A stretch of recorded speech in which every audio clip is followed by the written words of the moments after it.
They laughed when she tripped, entering the ballroom, until the Duke took her hand and didn't let go. The grand assembly of the season had reached its pinnacle. The ballroom of Ashford House transformed into a cathedral of candlelight and orchestrated elegance. Gaslight flickered behind crystal sconces, casting amber shadows across the polished floor that gleamed like a dark mirror. The assembled company, dukes and duchesses, lords and ladies of considerable standing, moved through the space with the calculated grace of those accustomed to scrutiny, their voices a careful murmur beneath the violin's tender plea. Lysandra Hale had received precisely 17 minutes of instruction regarding the descent into such chambers. 17 minutes in which her patroness, the venerable Lady Ashworth, had imparted the essential wisdom: stand erect, advance with measured purpose, permit others to speak first, and above all, do not, under any circumstance, commit the cardinal sin of drawing unwarranted attention. She had remembered every word. She had forgotten, however, the particular malice of gaslight upon freshly polished marble. Her foot, the left one, clad in a satin slipper of the palest cream, found no purchase where it sought one. What followed was neither a tumble nor a fall, but rather a moment of terrible suspension, one instant in which Lysandra hung suspended between grace and catastrophe, her arms reaching outward as though she might embrace the very air itself. The silk of her gown, a modest white muslin adorned only with the faintest green trim, whispered a soft accusation as her body descended toward the unforgiving floor. The ballroom inhaled, then it laughed. Not unkindly at first, but with the cruel collective delight of a society that had been waiting with breath drawn for proof that Miss Hale did not in fact belong.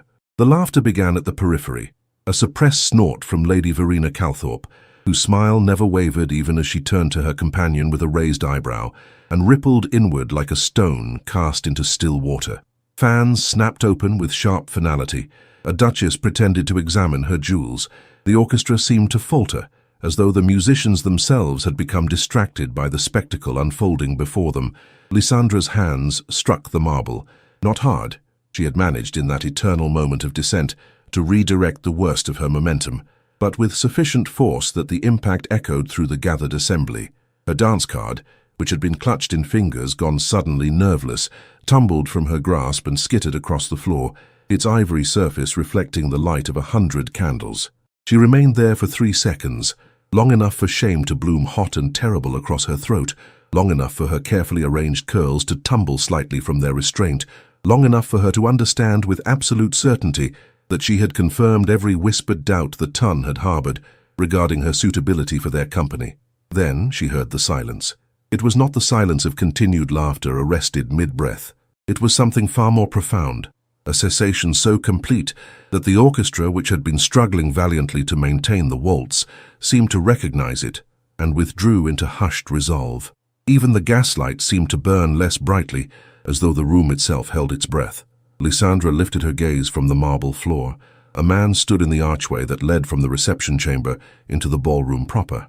He was very tall, tall enough that his head nearly brushed the ornate crown molding, and broad across the shoulders, in a manner that suggested his tailor possessed considerable skill in disguising what was, in truth, unapologetic muscularity. His coat was of charcoal grey wool, a colour so severe that it seemed to drain the warmth from the surrounding air. His waistcoat was the deep purple of wine long aged in cellars, and his cravat was tied with the precision of a man who had fought many battles and won them all. But it was his face that commanded attention. Strong, marked by lines that spoke of command and occasional cruelty, with eyes the colour of storm clouds gathering over distant moors, the Duke of Ashford, the very man whose house she had entered, whose invitation had rescued her from the narrowing circle of unsuitable young ladies of middling fortune and moderate connection, whose estate was rumoured to contain a library that contained first editions older than kingdoms, whose father had been mad, and whose mother had withdrawn to the country to escape scandal, who walked through London drawing stares and whispers like a thundercloud draws lightning. For a moment, perhaps 2, he simply regarded the scene with an expression of perfect, absolute neutrality. Then, without breaking eye contact with Lysandra, he began to move. His pace was unhurried, his stride measured, but there was something in his bearing that suggested a predator whose patience had at last been rewarded with glimpse of worthy prey. The assembled company parted before him as though compelled by some invisible current of air. Her heart, which had been hammering against her ribs with all the panic of a bird trapped in glass, seemed suddenly to still. He stopped directly above her, his shadow falling across her entirely, and extended his hand. It was not a gloved hand. His gloves hung unused at his wrist, and she could see the calluses that marked his palms, the strength evident even in repose. The candlelight caught the iron ring that adorned his thumb, a signet unmarked by any crest, as though he required no heraldry to announce his station. "Madam," he said, and his voice was precisely as dark as his eyes, low, careful, each word placed with the deliberation of a man accustomed to being obeyed. "Permit me." Lysandra placed her trembling fingers into his palm. The transformation that occurred in the instant their hands met was neither explicable by natural philosophy nor attributable to the tricks of gaslight and shadow. It was simply that the world, which had only moments before seemed composed entirely of her own mortification and the cruel delight of 1,000 watching eyes, suddenly reduced itself to this single point of contact. The warmth of his hand, the steady reassurance of his grip, the undeniable fact that the Duke of Ashford was in that moment refusing to release her. He drew her to her feet with the ease of a man lifting a child, and she rose as though pulled upward by invisible threads attached to her very soul. She found herself standing perhaps 18 inches from his chest, her head tilted back to meet his gaze, acutely aware that her hair had come somewhat loose, and that her hands, when she risked a glance downward, were trembling with the force of returning circulation. "I am unharmed, Your Grace," she said, and was obscurely proud that her voice remained steady. "I shall not further detain you from your—" "You shall not detain me," he interrupted, and the corner of his mouth rose in what might have been amusement or might have been something far more dangerous. "I have no pressing engagement save one, and it is unfolding presently." The ballroom, she became aware, had resumed a kind of tentative animation. The orchestra, reassured by the Duke's apparent lack of distress, had returned to their waltz. Couples had begun once more to move through their patterns, but every eye in the assembly, every single eye, remained fixed upon the tableau that the Duke had created.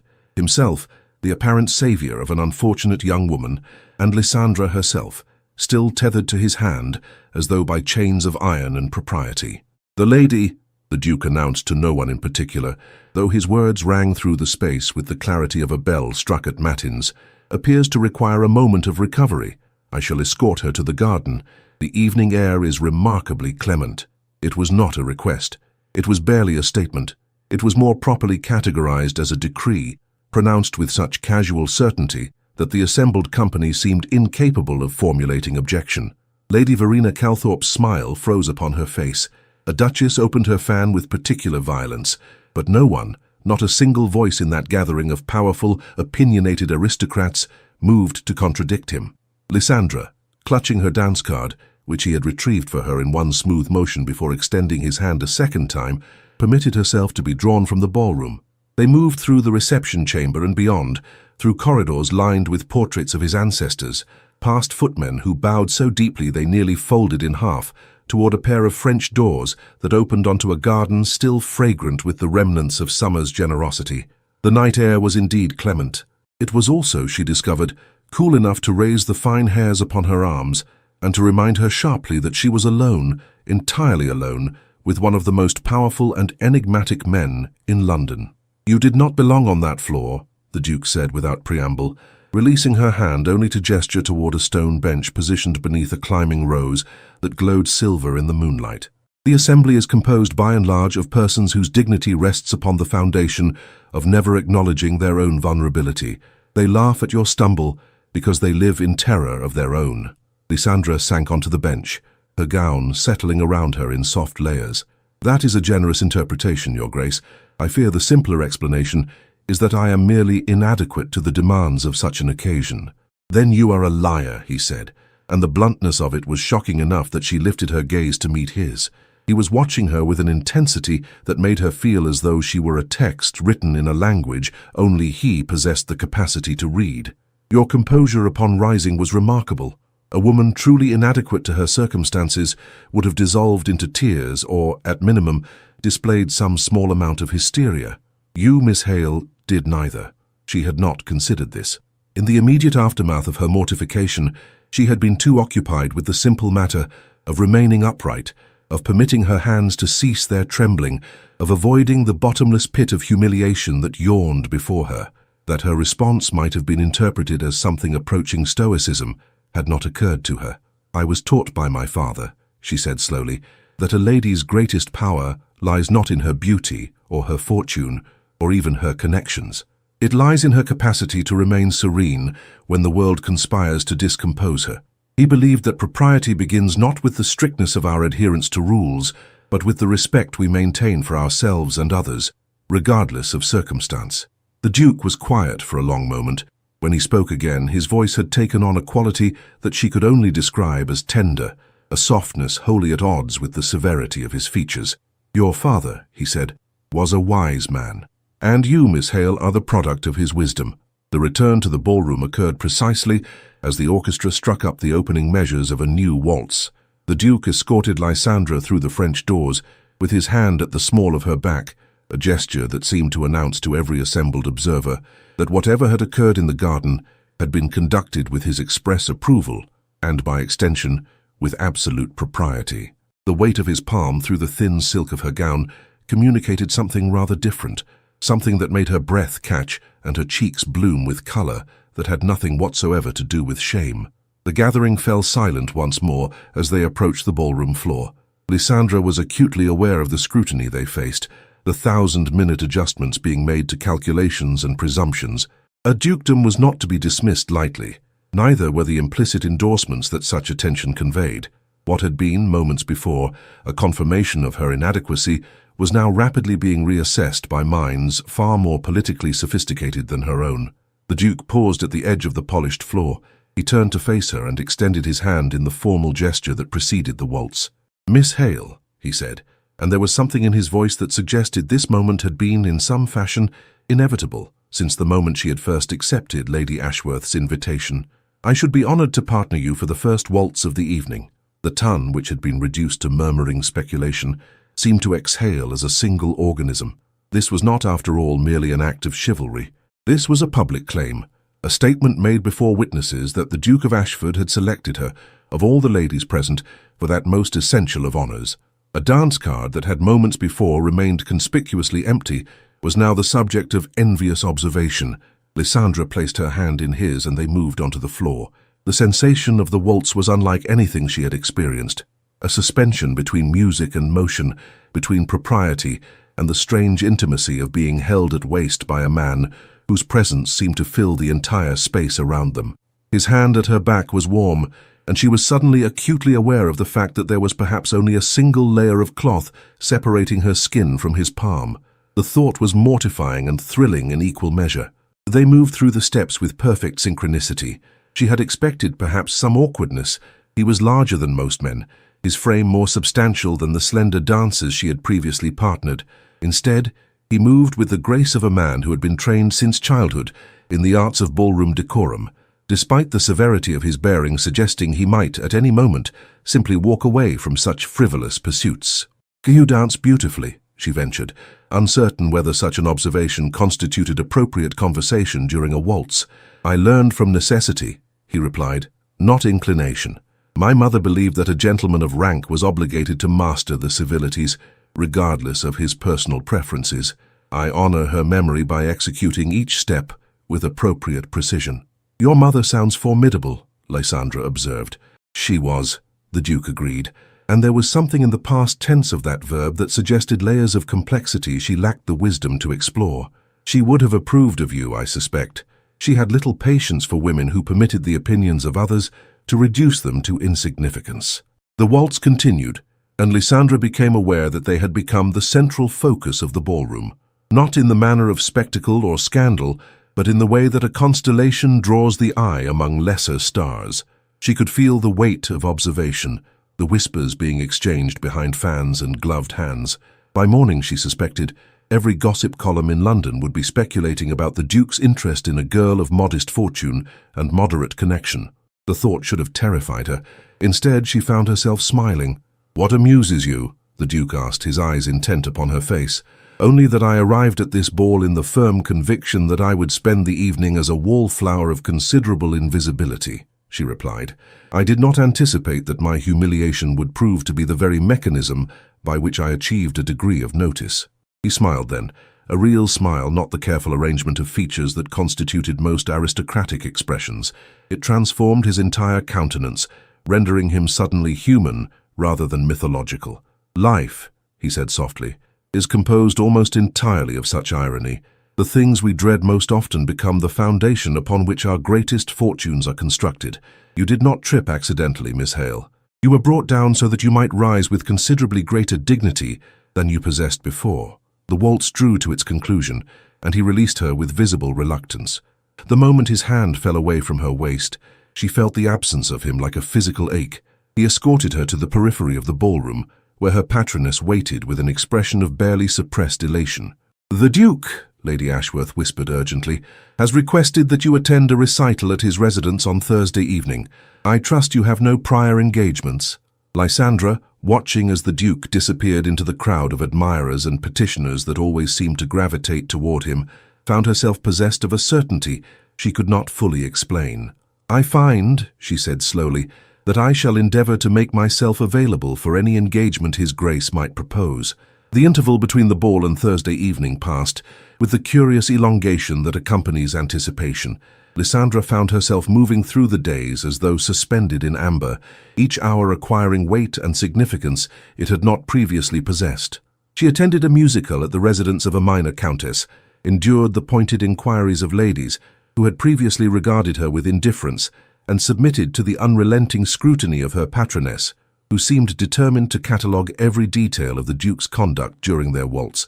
"He held you at an entirely appropriate distance," Lady Ashworth observed, with the satisfaction of a woman whose protégé had acquired unexpected value. "His gaze, when directed toward you, suggested genuine attention rather than mere politeness, and he requested your presence at a private recital. Miss Hale, do you comprehend what this signifies?" Lysandra, who spent the greater portion of her waking hours attempting to suppress precisely this comprehension, murmured something non-committal and returned her attention to the embroidery she had been neglecting with consistent enthusiasm. What the Duke's conduct signified was impossible to determine with any degree of certainty. He might have been motivated by nothing more than a nobleman's obligation to shield a guest from public ridicule. He might have been amused by her composure and sought to investigate whether it extended beyond the initial display, or he might have been motivated by something that her heart, foolish, unguarded organ, insisted upon interpreting as interest of a romantic nature. This last possibility was, of course, ridiculous. The Duke of Ashford occupied a sphere of existence entirely removed from that inhabited by the daughter of a botanist, regardless of her father's respectability or her own modest accomplishments. He was accustomed to women of rank, of considerable fortune, of ancestors stretching back through centuries of documented importance. That he had singled her out for attention was fortunate. That he should harbor any deeper regard was the province of fairy tales and the sort of romantic novels that respectable ladies pretended not to read. And yet Thursday approached with inexorable certainty. She selected her gown with excruciating care, a pale blue silk that she had purchased expressly for occasions of particular importance, trimmed with ivory lace that had required 3 weeks of labor to complete. She arranged her hair in a style that was neither too austere nor too elaborate, and permitted her lady's maid to apply the faintest suggestion of color to her lips. When she arrived at Ashford House, having been collected by the Duke's carriage precisely at the appointed hour, she felt simultaneously overdressed and inadequately prepared. The recital chamber was situated on the upper floor, a space that seemed to have been designed expressly to showcase the marriage of music and architecture. The ceiling rose to considerable height, and the walls were lined with panels of deep mahogany that seemed to absorb and transform sound into something more refined than its raw acoustic origins. Sconces held candles that cast a warm, amber light across the assembled company, perhaps 30 persons in total, all of considerable rank, all of whom turned to observe her entrance with an interest that suggested her presence had been announced in advance. The Duke stood near the pianoforte, conversing with an elderly gentleman whose silver hair and distinguished bearing marked him as a person of significance. When the Duke perceived her arrival, he excused himself immediately and moved to greet her with a formality that would have seemed cold had his eyes not communicated something rather different. "Miss Hale," he said, executing a bow that was precisely calibrated to her station, respectful without being obsequious. "You honor my home with your presence. I trust the journey was not unduly fatiguing." "Not at all, Your Grace," she replied, acutely aware that they were being observed by every person in the chamber. "Your carriage is remarkably well sprung." A faint smile played at the corners of his mouth. "I selected it with the comfort of my guests in mind. Shall I present you to some of the assembled company, or would you prefer to take a position of observation?" She found herself choosing the latter, and he escorted her to a chair positioned near a substantial potted orchid, a plant of such exotic beauty that she could not refrain from examining it more closely. "It is remarkable," she murmured, studying the delicate structure of the bloom. "It is," the Duke agreed, and she became aware that he was studying her face rather than the flower. "I acquired it from a collector who claimed it originated in the East Indies. The cultivation requires considerable patience and a very precise understanding of moisture and light, much like the development of human excellence, I suspect, demanding conditions but capable of producing extraordinary beauty." Before she could formulate a response to this observation, the recital commenced. A soprano of considerable renown performed a selection of Italian arias, her voice rising and falling with the precision of a master craftsman. Lysandra found herself moved to tears by the final aria, a lament of such profound sorrow that it seemed to articulate emotions she had previously lacked the vocabulary to express. When the performance concluded, the Duke remained at her side throughout the interval, introducing her to persons of rank, a marquess and his wife, a bishop of considerable learning, a widow of indeterminate age who possessed opinions on music that were as forceful as they were informed. They conversed as though her presence among them was entirely natural, as though a girl of her station belonged in such exalted company. As the evening drew toward its conclusion, the Duke offered her his arm to escort her toward the exit. In the dimly lit corridor, he paused, turning to face her with an expression of unusual gravity. "I have a confession to make," he said softly. "My motivation for inviting you this evening was not entirely altruistic. I wished to observe whether your composure at the ball was merely a response to immediate crisis, or whether it constituted a fundamental aspect of your character." "And have you reached a conclusion, Your Grace?" she asked, her heart executing peculiar gymnastics within her chest. "I have," he replied. "You possess not merely the capacity to endure adversity with dignity, but the capacity to find grace within such moments. It is a rare quality, Miss Hale. I find myself increasingly disinclined to permit our association to terminate with tonight's entertainment." The following week produced 3 additional invitations from the Duke of Ashford. The first was to a private viewing of his considerable art collection, during which he discussed each painting with an erudition that suggested far deeper knowledge than his reputation as a man of action would typically permit. The second was to an afternoon excursion through Kew Gardens, where he revealed himself to possess a botanical knowledge that rivaled her late father's, and where they spoke for several hours of plant taxonomy and the botanical discoveries that were revolutionizing scientific understanding. It was during this second expedition that he asked her about her father. They had paused beside an exemplary specimen of jasmine, and he had turned to her with an expression of genuine curiosity that suggested the question had been carefully considered before its utterance. "Lady Ashworth mentioned that your father was a man of scientific inclination," he said. "What transpired in your household following his death?" The question, which might have seemed intrusive from another person, felt instead like an offering of understanding. She found herself responding with an honesty that surprised her. "My father left no estate of particular value," she said quietly. "He was more devoted to his research than to the accumulation of wealth. Upon his death, my mother and I were forced to seek refuge with various relations, none of whom possessed either the inclination or the resources to support us indefinitely. When my mother subsequently succumbed to a putrid fever, I became dependent upon the charitable inclinations of a distant cousin who possessed a sufficient tolerance for eccentricity to permit me to remain in her household." "And your current situation?" "Lady Ashworth has taken me into her household as a sort of companion. I perform various services.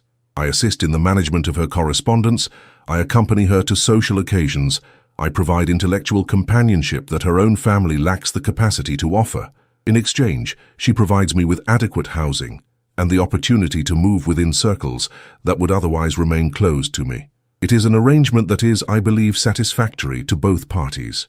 The Duke was quiet for a considerable interval. When he spoke again, his voice held a note of something that might have been anger, though the anger did not seem directed toward her. You describe your existence as though it were a series of tolerable circumstances, rather than the deprivation that it actually constitutes, he said. A woman of your intelligence and accomplishment should not be dependent upon the whims of distant relatives and aging patronesses. You should possess your own establishment, your own resources, your own authority over your life. As should many women, Your Grace, she replied gently, but society has ordained that our existences be contingent upon the goodwill of men. I have learned to accept this reality with as much grace as I can muster. Then perhaps, he said, and there was something in his voice that suggested he was committing himself to a course of action with significant consequences. It is time to alter that reality, for you, at minimum. The third invitation came in the form of a letter, delivered by a footman with explicit instruction that it be presented to her personally. Her hands trembled as she broke the seal, a crest of iron and stone that seemed to contain all the weight of his station within its geometric simplicity. The handwriting was precise, masculine, marked by the careful deliberation of a man who chose his words with exactitude. Miss Hale, I find myself possessed of a proposition that, given its delicate nature, cannot appropriately be conveyed through the conventional channels available to a gentleman of my station. I have therefore requested that you attend a private meeting in my library on Saturday evening at 8 o'clock. I give you my word that this meeting will be conducted with absolute propriety and with the knowledge and implicit approval of Lady Ashworth. Should you choose to attend, your life may undergo transformations the nature of which I cannot predetermine. Should you choose to decline, I shall accept your decision with the grace it deserves, and our association shall continue upon the terms currently established. I confess that I hope, most ardently, for the former outcome. Yours in steadfast regard, Caleb Vaughan, Duke of Ashford. Lysandra read the letter 3 times, each reading producing new tremors of comprehension. A proposal, she understood, was being offered, but of what precise nature remained tantalizingly obscure. She showed the letter to Lady Ashworth, who read it with an expression of such profound satisfaction that she resembled a cat that had successfully cornered a particularly substantial mouse. You must attend, her patroness declared with absolute certainty. The Duke has demonstrated a degree of interest in your person that transcends mere politeness. What he intends to propose I cannot determine with certainty, but I assure you that his offer, whatever its nature, will constitute the most advantageous opportunity that shall ever be presented to you. Saturday evening arrived with the inevitability of doom.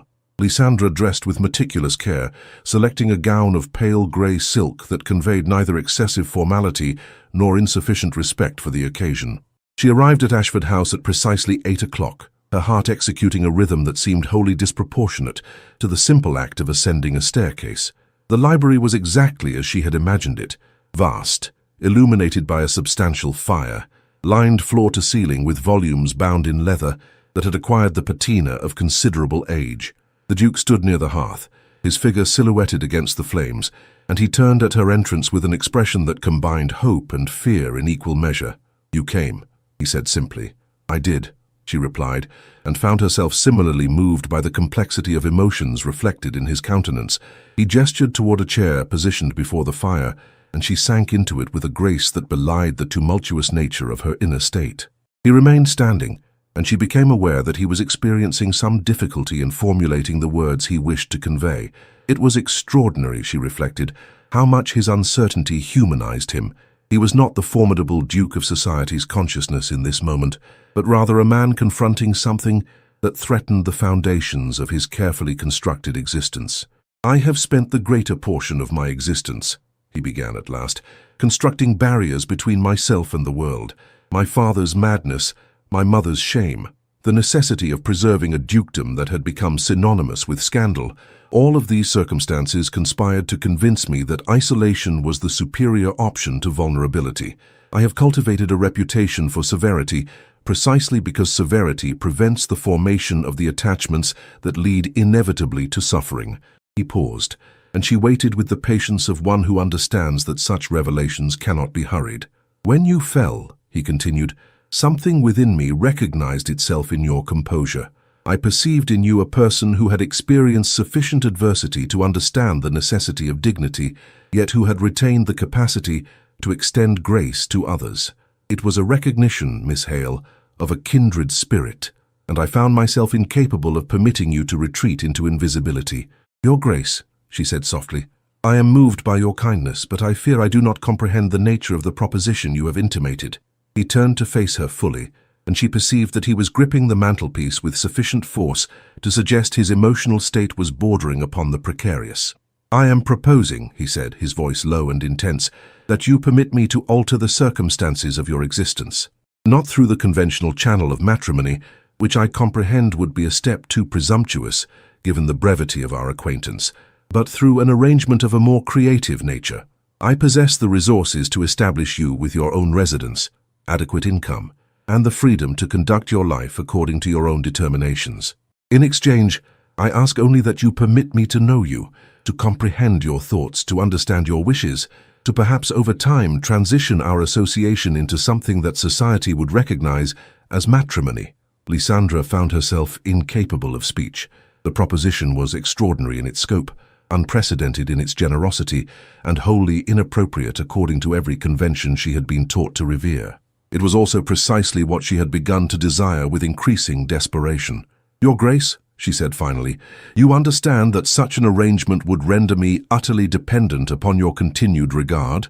That should your affections alter, I would find myself abandoned in a position of even greater precarity than my current circumstances." "I do," he said, and there was something in his voice that transcended mere acknowledgement.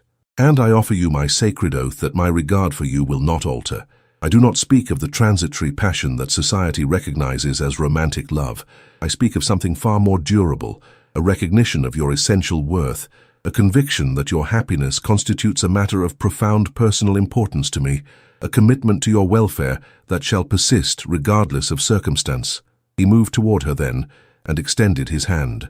When she placed her fingers within his palm, he drew her to her feet and held her gaze with an intensity that seemed to penetrate the carefully constructed defenses she had erected around her heart. "Permit me," he said, and the words carried weight, far exceeding their literal meaning, "to become the circumstance that alters your life." The establishment that the Duke secured for Lysandra was situated in Belgrave Square, a residence of such evident quality and considerable expense that she spent the greater portion of her first week simply wandering through its rooms in a state of bewildered wonder. It was a house intended for a woman of rank, appointed with furnishings that suggested the taste of someone who understood that beauty and functionality were not mutually exclusive. The library, and there was naturally a substantial library, was stocked with volumes that seemed to have been selected with her own intellectual preferences in mind, including several botanical treatises of considerable rarity and an entire collection of poetry that ranged from the classics to the most contemporary works.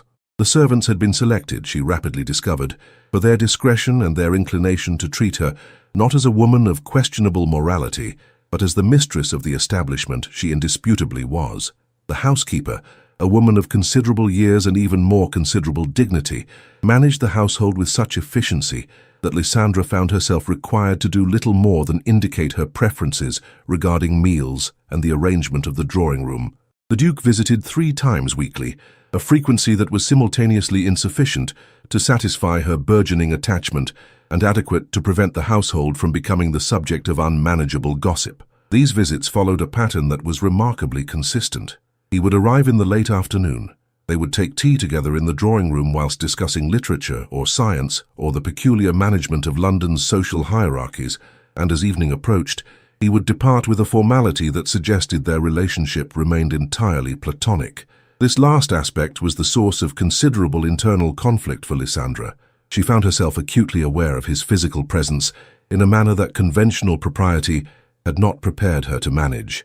The proximity of him when they were seated upon the same sofa, reviewing a volume of botanical illustrations, produced a sensation not unlike the pressure that precedes a thunderstorm. The occasional moment when his hand brushed against hers as they both reached for the same page resulted in heat that seemed to originate from her very core and radiate outward until her entire being felt as though it were composed of flame. He seemed, paradoxically, to be experiencing a similar difficulty. His gaze, when directed toward her, often carried a weight that exceeded what the situation demanded. The careful distance he maintained between them suggested it was a distance that required conscious effort to sustain. His voice, in moments when their conversation turned toward subjects of particular intimacy, acquired a quality that was almost rough. as though he were struggling to maintain the proprieties he had established. It was during his visit on a Thursday evening in the third week of her residence that the situation achieved a point of inevitable transformation. He had brought with him a volume of poetry, Byron specifically, the passages of which were marked with a precision that suggested considerable deliberation. He had asked her to read aloud, a request she found somewhat unusual given that they had previously simply discussed literature rather than performing it for one another. She selected a passage and began to read, "I love the language, that soft bastard Latin, which melts like kisses from a female mouth." When she glanced upward from the page, she perceived that his expression had undergone a transformation. The careful propriety that usually characterized his bearing had been displaced by something raw, more primitive, entirely lacking in the refinement that society demanded. "Miss Hale," he said, his voice low and strained, "I must confess that my patience regarding our current arrangement is approaching its terminus." Her heart ceased its normal rhythm and acquired instead a cadence reminiscent of distant thunder. "What do you propose, Your Grace?" she asked, though she suspected she already comprehended the answer. He rose from his chair and moved toward the fireplace, his posture suggesting internal conflict of considerable magnitude. "I propose," he said without turning to face her, "that we alter the nature of our association. Not through the formality of marriage, I would not wish you to feel that society's conventions constrain your choices, but through a commitment that transcends the requirements of propriety. I wish to know you, Miss Hale, not merely as a woman of intellectual accomplishment, but as the essential being you are in all moments. I wish to remove the careful distance that I have maintained, and I wish to permit myself the extraordinary privilege of loving you without the restraint of social convention." She rose from her chair, her legs trembling with a combination of fear and anticipation. "Your Grace," she said softly, "I believe you will discover that I have harbored similar wishes for some considerable interval." He turned then, and the expression in his eyes suggested that he had been subjected to a revelation of profound significance. He crossed the distance between them with a purposefulness that left her no doubt regarding his intentions, and when he reached her, he extended his hand with the same gesture he had employed when she lay upon the marble floor of the ballroom, an offer not of rescue, but of alliance. "Then permit me," he said, "to love you as you deserve." The transformation that occurred in the subsequent weeks was neither sudden nor dramatic, but rather gradual, like the progression of dawn across a landscape previously obscured by darkness. The Duke's visits acquired a new dimension of intimacy that transcended the merely physical, though that aspect was certainly present. When he took her hand now, it was with the full intention of maintaining contact, his fingers intertwining with hers, as though asserting a claim that society had not yet recognized, but which felt, to Lysandra, entirely inevitable. They spent entire evenings in conversation that ranged across subjects both profound and quotidian. She learned that his earliest memory was of his father's voice, raised in anger, echoing through corridors lined with ancestral portraits. She discovered that his reputed coldness toward London society stemmed not from indifference, but from a recognition that most interactions were predicated upon deception, that people presented carefully curated versions of themselves rather than their authentic selves, and that he had grown fatigued by the effort of maintaining such performances. In return, she offered him the narrative of her own existence, the loss of her father when she was but 18, the subsequent dissolution of her social position, the years spent in relative obscurity whilst watching other women of her acquaintance secure advantageous matches and establish themselves within the hierarchies that governed feminine existence. She spoke of the quiet desperation that had underlain her acceptance of Lady Ashworth's offer, the way in which financial dependence had corroded her sense of agency, the profound relief she had experienced upon discovering that the Duke's regard for her was genuine rather than performative. "You possess a capacity for honesty that is quite extraordinary," he said one evening, as they sat together in the library, his arm positioned around her shoulders with a casualness that suggested it had always belonged there. "Most women of your station spend their entire existence engaged in the construction of acceptable narratives regarding their circumstances. You, by contrast, acknowledge the truth of your deprivation and permit it to illuminate rather than diminish your character." "I learned from my father," she replied, leaning into the warmth of his presence, "that truth is the only foundation upon which authentic human connection can be constructed. He believed that pretense, no matter how carefully maintained, ultimately crumbles beneath the weight of its own duplicity. I have attempted to honor his memory by adhering to that principle." As the autumn progressed toward winter, the Duke began to introduce the possibility of marriage with increasing frequency. It was not a formal proposal. Indeed, he seemed reluctant to reduce the matter to the conventional formula of such arrangements. Instead, he would pose it as a question, a supposition, a gentle interrogation regarding her hypothetical receptiveness to such an arrangement. "If I were to petition society for the right to claim you as my wife," he said one November evening, whilst they walked through the small garden that adjoined her residence, "would you find such a course wholly objectionable?" "I would find it surprising," she admitted, "given that you have previously suggested that the institution of marriage itself is an accommodation to society's requirements rather than a necessity dictated by genuine affection." "My position regarding marriage," he replied, pausing beside a frost-touched rose that still clung to its stem despite the encroaching winter, "has undergone considerable revision. I believed myself incapable of the vulnerability that matrimony demands. I believed that maintaining autonomy was preferable to the risk of emotional devastation that inevitably accompanies the opening of one's heart to another person. You have demonstrated to me through the simple fact of your existence that I was incorrect. They were standing very close now, and the winter air seemed to have acquired a quality of suspended animation, as though the world itself was waiting for something of significance to occur. Your Grace," she said softly, "I must confess that I am uncertain regarding the precise nature of the question you are posing. Is this an expression of tentative inquiry, or is this a formal proposal?" He reached into his waistcoat and withdrew a small box of velvet, opening it to reveal a ring of remarkable simplicity, a single stone of considerable size and flawless clarity, set in silver rather than the gold that convention would typically suggest. "It is," he said, and his voice carried the weight of absolute certainty, "a formal proposal, Miss Hale. I am asking you to become my wife, not because society demands it, not because propriety requires it, but because my existence has acquired a dimension of meaning in your presence that I did not believe myself capable of experiencing. I am asking you to permit me to spend the remainder of my existence in the service of your happiness. I am asking you to accept my heart, which I offer to you now with the understanding that you hold within your hands the capacity to obliterate it entirely, and that I consent to this vulnerability because it is the only authentic response available to me." She took the ring from the box with trembling fingers, and he slipped it onto her hand with a gesture that seemed to consecrate the moment. It fit perfectly, as though it had been designed expressly for her. "Yes," she said simply, and the word seemed inadequate to the magnitude of her affirmation. "Yes, Your Grace, I shall become your wife, and I shall endeavor, for the remainder of my existence, to prove worthy of the extraordinary privilege you have extended to me." He drew her into his embrace then, and the kiss that followed seemed to contain all the longing that had accumulated across the weeks of careful restraint. It was a kiss that spoke of surrender and triumph simultaneously, that acknowledged both the intensity of their passion and the depth of their intellectual connection. When he released her, his forehead remained pressed against hers, and she could feel the rapid cadence of his heartbeat. "I love you," he whispered against her hair. Not with the theatrical intensity that poets describe, but with a love that is grounded in absolute knowledge of who you are and an unwavering conviction that you are precisely the person I require in order to become the man I aspire to be. The announcement of their engagement precipitated a reaction throughout London society that ranged from bewilderment to outright scandal.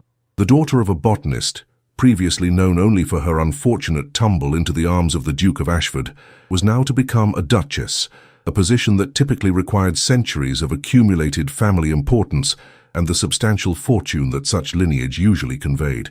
The gossip columns were merciless in their speculation regarding the precise mechanisms through which such an elevation had occurred.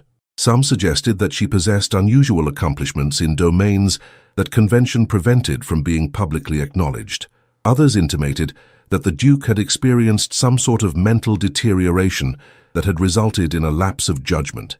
A particularly vicious columnist suggested that she had employed methods of seduction of a character too scandalous to be explicitly detailed, but which were nonetheless implied with sufficient clarity that her reputation hung in a precarious equilibrium.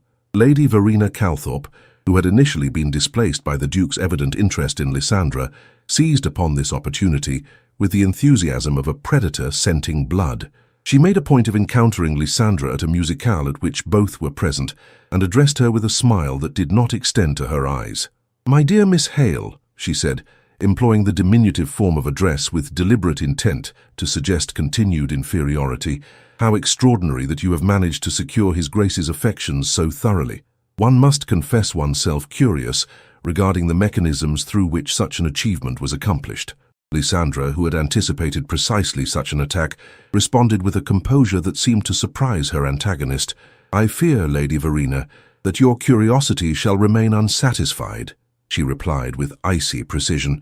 "The mechanisms of the Duke's affections are comprehensible to no one save himself, and he has not chosen to elaborate upon them with the assembled company.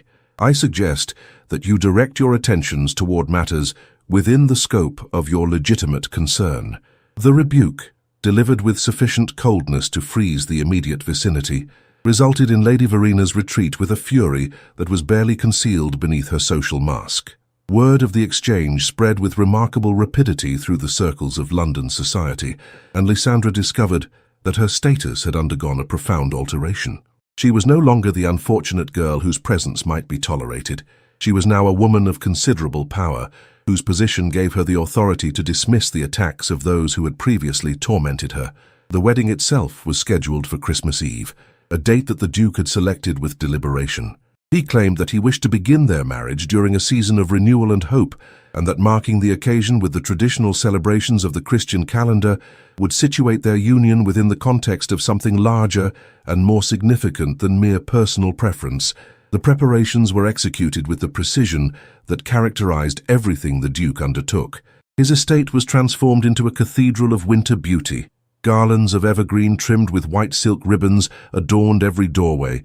Candles flickered in windows to guide the guests through the frost-touched darkness, and the chapel itself was decorated with white roses and ivy that seemed to suggest the triumph of life, even in the depths of winter.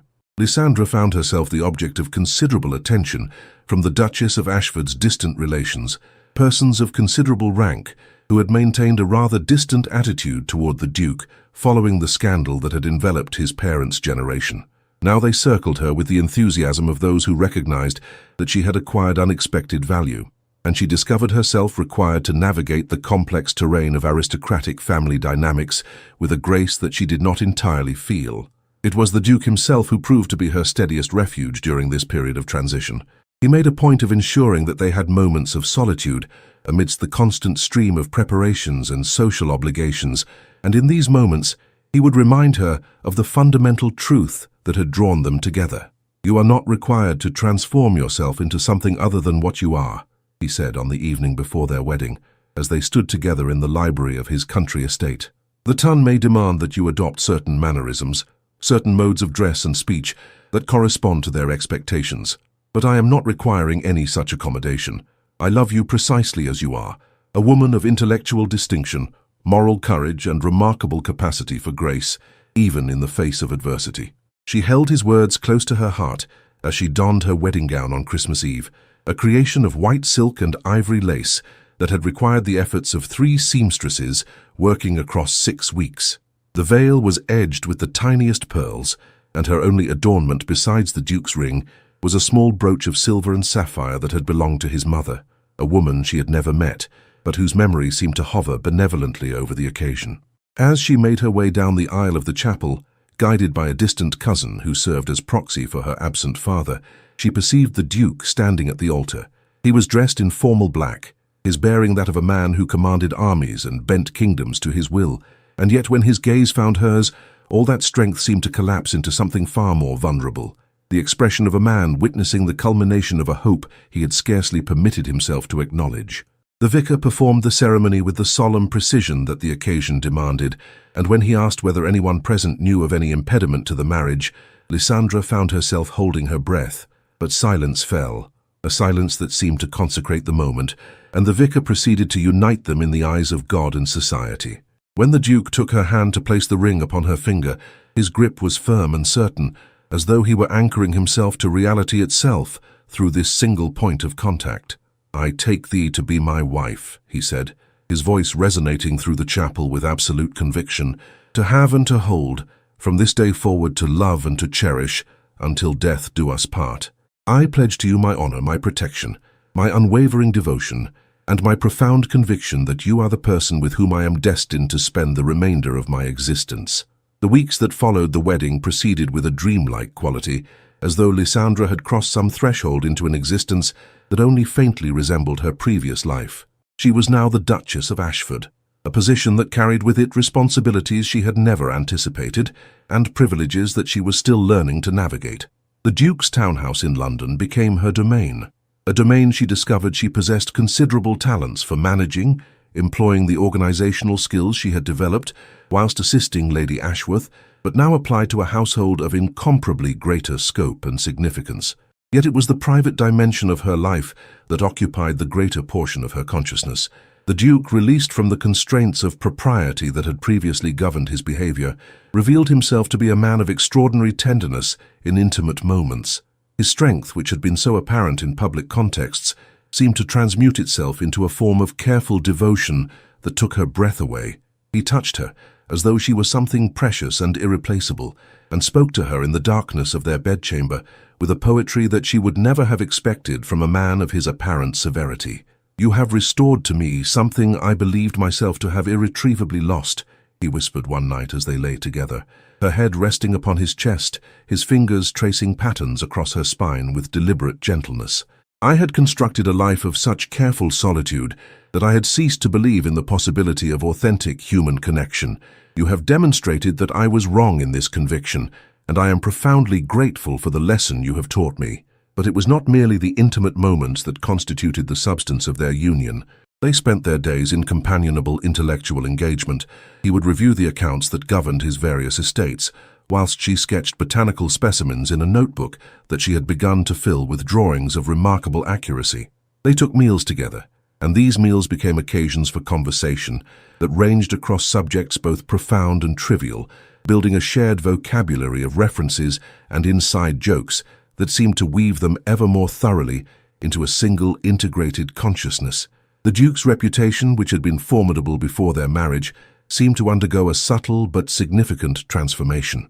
Those who had previously regarded him with fear began to perceive in him a capacity for humanity that had been obscured by his earlier severity. There were whispers that he had been transformed by love, a proposition that would have been scoffed at in earlier times, but which now seemed to carry a certain legitimacy.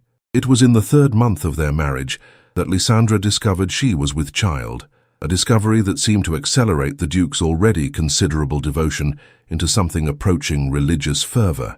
He insisted upon hiring the most accomplished physicians in London to monitor her health, and he began to speak of their forthcoming child with a tenderness that suggested he had previously believed himself incapable of such emotion.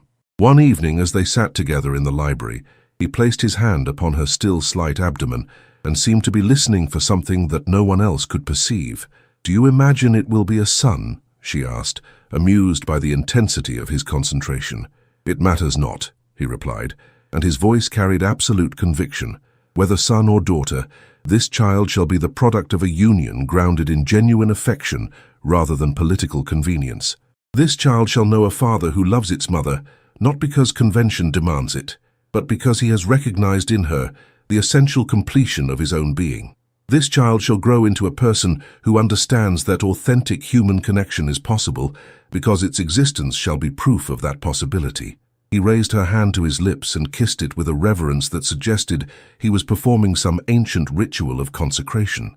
"I believe," he said softly, "that our child shall be remarkable, not because of the elevated station it shall inherit, but because it shall be raised in an environment in which love is not a luxury, but a fundamental truth, acknowledged and celebrated without apology."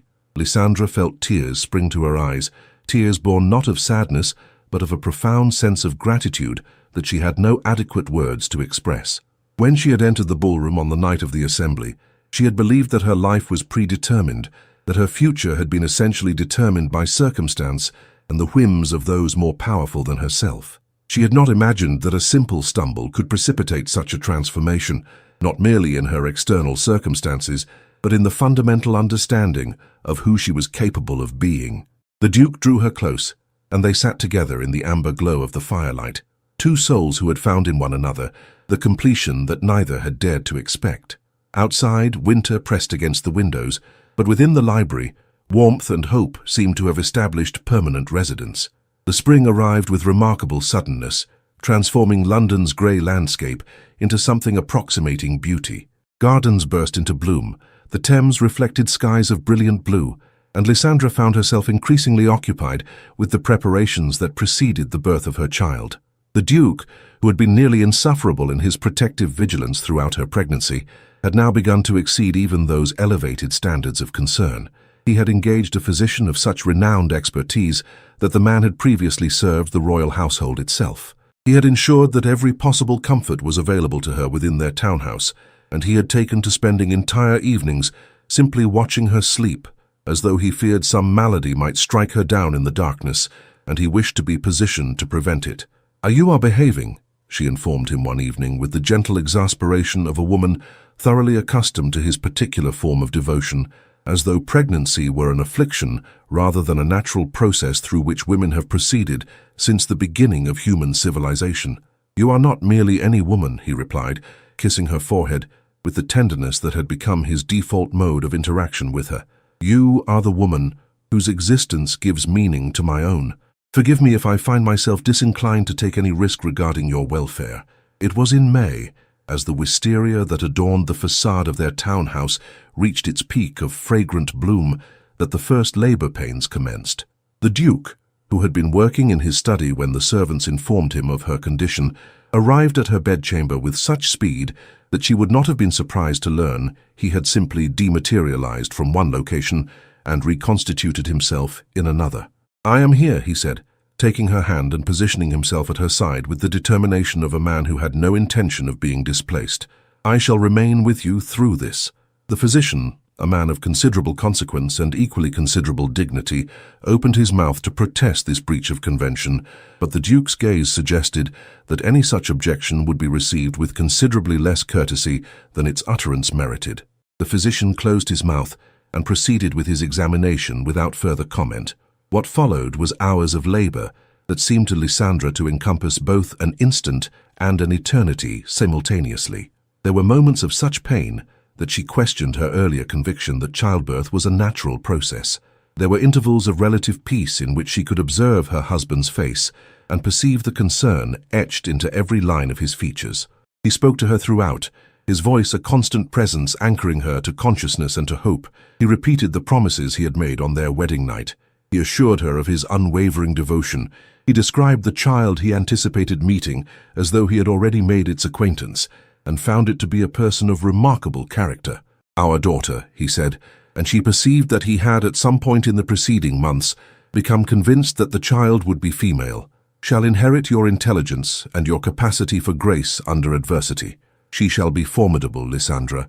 She shall be a woman who bends the world to her will, rather than permitting the world to determine her fate." The final hours of labor brought with them a desperation that transcended mere physical suffering. Lysandra felt herself approaching the limits of her endurance, and she perceived in the physician's expression a concern that suggested he was making internal calculations regarding the relative probabilities of outcome. It was at this precise moment that the Duke leaned close to her ear and whispered words that seemed to contain all the love he had accumulated across their months of marriage, compressed into a single utterance. "You are the strongest person I have ever encountered. You have conquered the society that sought to diminish you. You have claimed a position of power and dignity through the simple refusal to accept the diminishment it attempted to impose. You shall conquer this as well. You shall do this because you are remarkable, because you are extraordinary, and because I have absolute faith in your capacity to endure anything." Perhaps it was the power of his conviction that sustained her. Perhaps it was the simple fact that she had discovered within herself a reserve of strength she had not previously recognized. Or perhaps it was merely that her body, having endured so much in her life, recognized that this final challenge was not insuperable. The child came into the world with a cry that seemed to announce itself as a declaration of intent, a statement that here was a life that refused to be silenced or diminished.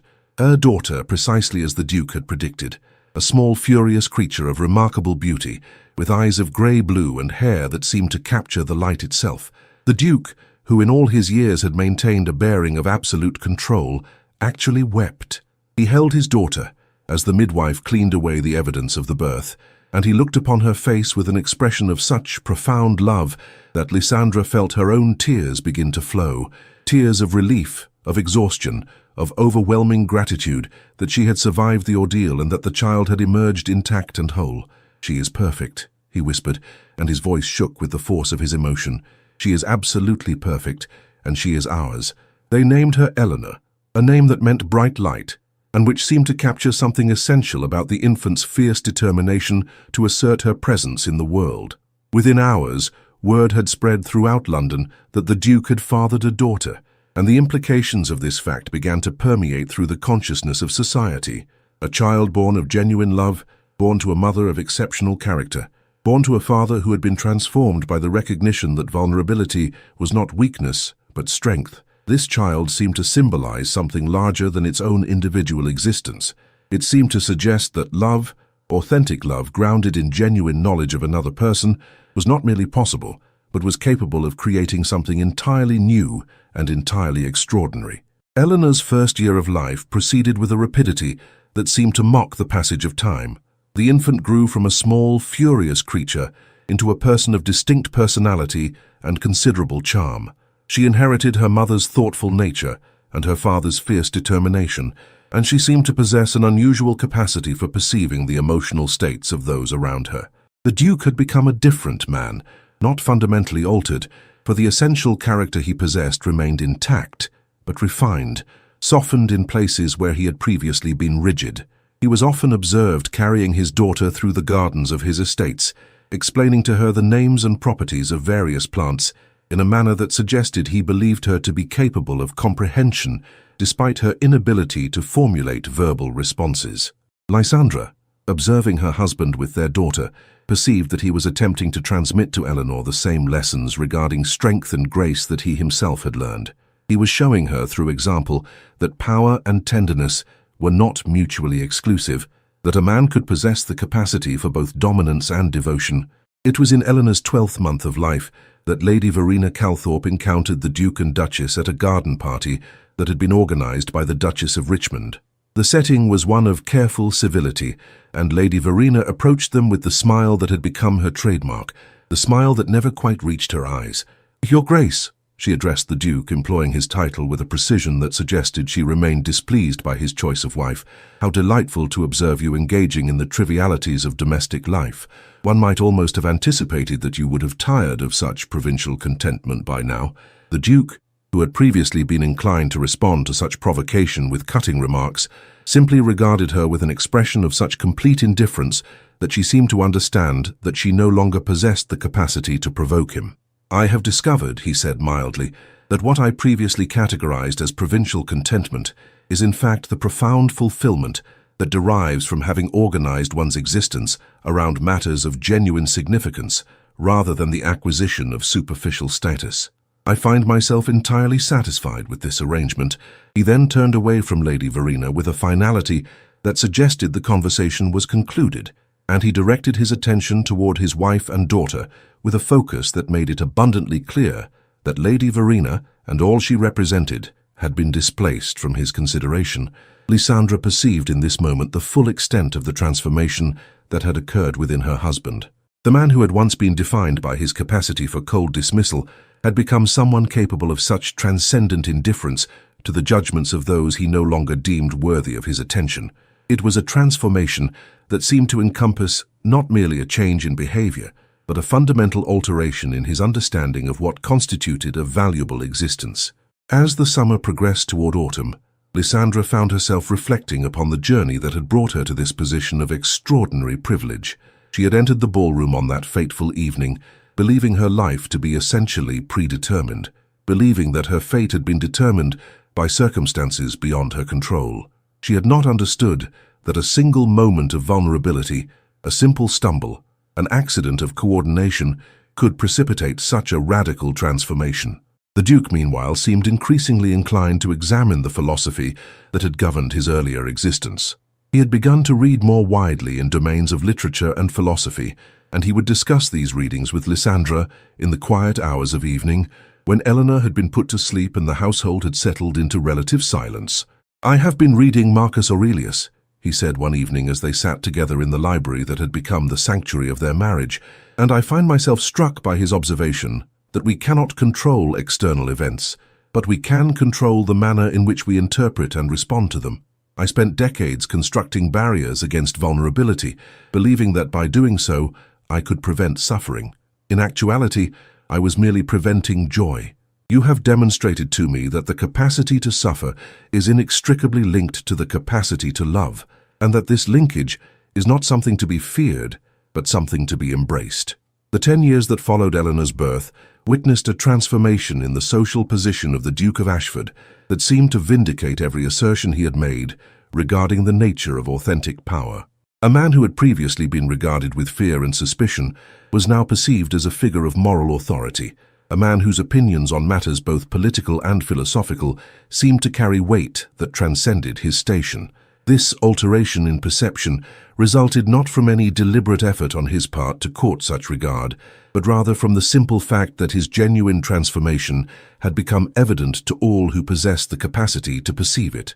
Eleanor, who had grown into a girl of remarkable intelligence and considerable beauty, seemed to embody the finest qualities of both her parents. She possessed her mother's capacity for empathy and her father's fierce commitment to justice.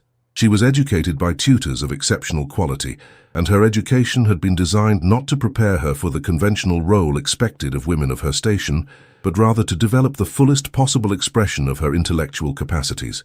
Lysandra herself had become a force within London society, not through the manipulation and calculated cruelty that had characterized Lady Verena's reign, but through a simple commitment to the welfare of those who occupied positions of vulnerability. She had established a school for young women of modest means, and she had worked tirelessly to ensure that girls who might otherwise have been consigned to lives of servitude or degradation possessed the opportunity to develop their talents and claim their own destinies. The Duke had supported this endeavor with unwavering commitment, providing both financial resources and, perhaps more significantly, the weight of his social authority to protect the school from the criticism and ridicule that inevitably emerged from those who believed that education was wasted upon the lower classes. On a spring evening in the 10th year of their marriage, as the gardens of their country estate exploded into bloom, and Eleanor played with the exuberance of a child secure in her parents' love, Lysandra found herself reflecting upon the extraordinary nature of the life she had constructed. The Duke found her in the rose garden, standing before the very bush upon which, a decade earlier, he had proposed marriage.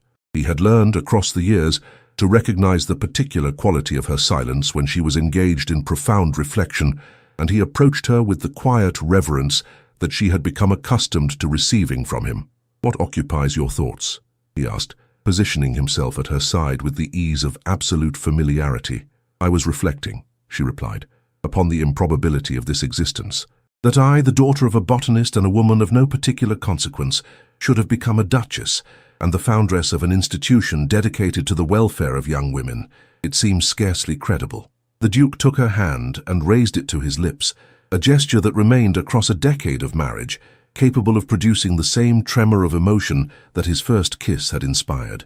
"It is credible," he said softly, "because it is the result of a love that is grounded in absolute authenticity. We did not marry because society demanded it, or because our union promised political advantage or financial consolidation. We married because we recognized in one another the essential completion of ourselves, and because we possessed the courage to act upon that recognition despite the costs it demanded." He gestured toward their daughter, who was chasing a butterfly through the blooming flowers with the single-minded determination that characterized all of her endeavors. "Our child," he continued, "shall grow into a woman who understands that her life is not circumscribed by the expectations of a society that fears her potential. She shall understand that love is not a limitation, but a liberation, that genuine human connection is the highest achievement available to us, and that the greatest power we possess is the capacity to choose, with absolute freedom and absolute certainty, the direction our lives shall take." Eleanor, perceiving that her parents had paused in their evening contemplation, came running toward them with the infectious joy of childhood. The Duke scooped her into his arms, and Lysandra wrapped her own arms around both of them, and in that moment, suspended between the beauty of the garden and the vastness of the star-filled sky, she perceived with absolute clarity that this was everything she had ever required. Years earlier, she had stumbled on the floor of a ballroom and experienced a moment of profound humiliation. That moment had seemed, in its instant, to be the culmination of a lifetime of inadequacy, the confirmation of every doubt she had harbored regarding her own worth, and yet it had proven to be not an ending, but a beginning, the first gesture in a symphony of love and transformation that had reshaped not merely her life, but the lives of everyone who had come into contact with it. The Duke held their daughter aloft, and Eleanor shrieked with delight as he swung her in slow circles beneath the vault of heaven. And Lysandra, watching this man who had once been armored against love, embraced the vulnerability that love demanded, understood that she had witnessed something far more significant than a simple romantic narrative. She had witnessed the proof that human beings possessed within themselves the capacity for radical transformation, that the barriers we construct against pain inevitably also serve to isolate us from joy, and that the choice to love, truly love, with absolute vulnerability and absolute certainty, was the most courageous choice available to us.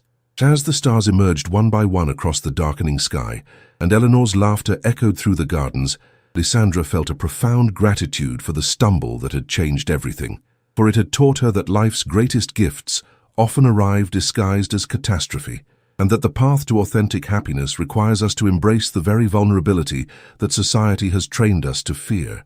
The Duke, setting Eleanor down and drawing his wife close, whispered words that had become his daily affirmation across a decade of marriage. "Thank you for permitting me to love you. Thank you for showing me that strength and tenderness are not opposites, but perfect complements. Thank you for being exactly who you are." And Lysandra, leaning into the warmth of his presence, replied with equal conviction, "Thank you for seeing me, truly seeing me, when the world was determined to render me invisible. Thank you for choosing me. Thank you for showing me that love, authentic and grounded in genuine knowledge of another person, is the most transformative force in the universe." Eleanor, sensing the profound emotion in her parents' embrace, wound her small arms around both of them, and in that moment, three souls seemed to merge into something greater than the sum of their individual parts. A family born not of obligation, but of choice, not of convenience, but of love, not of propriety, but of absolute authenticity. The evening deepened, the stars grew brighter, and within the gardens of the Duke's estate, love, that most dangerous and most necessary of human emotions, continued its eternal work of transformation. In a world that constantly seeks to diminish us, to constrain our possibilities within the narrow boundaries of what society deems appropriate, we often fail to recognize that our greatest moments of apparent failure frequently contain within them the seeds of our most profound transformation. The stumble that Lysandra experienced in that ballroom was not a confirmation of her inadequacy, but rather an invitation to claim her own power. And the Duke's willingness to move beyond the barriers he had constructed against vulnerability demonstrated that strength, true, authentic strength, lies not in our capacity to remain isolated and untouched, but in our willingness to open ourselves completely to another person, understanding that this openness carries with it both the possibility of profound joy and the risk of devastating loss. What the story illustrates, ultimately, is that love in its most authentic form requires us to abandon the carefully curated versions of ourselves that we present to the world. It demands that we reveal our vulnerabilities, our fears, our deepest uncertainties, and trust that the person who perceives these truths will not use them as weapons, but will instead recognize them as the foundations upon which genuine human connection can be constructed. When we possess the courage to love in this manner, completely, authentically, without reservation or self-protection, we do not diminish ourselves. Rather, we elevate ourselves and everyone we touch into something far greater than we could ever be alone. The question that echoes through this narrative is not whether love is worth the risk it demands. The question is, what are we if we refuse to take that risk? What becomes of our humanity when we choose isolation over vulnerability, safety over authenticity, the appearance of strength over the reality of genuine connection? The answer, which Lysandra and the Duke discovered across the course of their journey, is that such choices lead inevitably to a kind of living death, an existence devoid of meaning, purpose, or joy. It is only when we choose to love truly and completely that we discover what it means to be fully alive. Did this story move your heart? Did you find yourself believing in the transformative power of authentic love? If so, we invite you to join our growing community of devoted listeners. Please subscribe to our channel to ensure that you never miss a single tale of Victorian romance, redemption, and the extraordinary power of human connection. Your subscription helps us continue to create stories that remind us all of what it means to love and be loved with absolute authenticity. In the comments section below, we would be deeply honored to hear your thoughts. What aspect of Lysandra and the Duke's journey resonated most profoundly with you? Did you find yourself identifying with the vulnerability that love demands? What does authentic connection mean in your own life? Share your reflections with us. Your comments remind us why we do this work, and they create a community of hearts united in the belief that love, in its truest form, is the most transformative force in the universe. Once again, we thank you for permitting us to share this story with you. We thank you for the time you have invested in the lives of Lysandra and Calum. We thank you for being part of our extended family of listeners who understand that stories, particularly stories of love, transformation, and the courage it takes to be truly seen, are not merely entertainment. They are mirrors in which we perceive the possibilities within ourselves. They are maps that guide us toward our own authentic paths. They are invitations to embrace vulnerability and claim the extraordinary lives that await us. Until our next story finds you, may you be blessed with the courage to love authentically, the wisdom to recognize transformation when it arrives, and the grace to see beyond the stumbles and falls to perceive the extraordinary person you are meant to become. Thank you, from the entire team at Victorian Romance Audio Stories, for allowing us to accompany you on this journey through the gardens of love, redemption, and the beautiful possibility of human connection.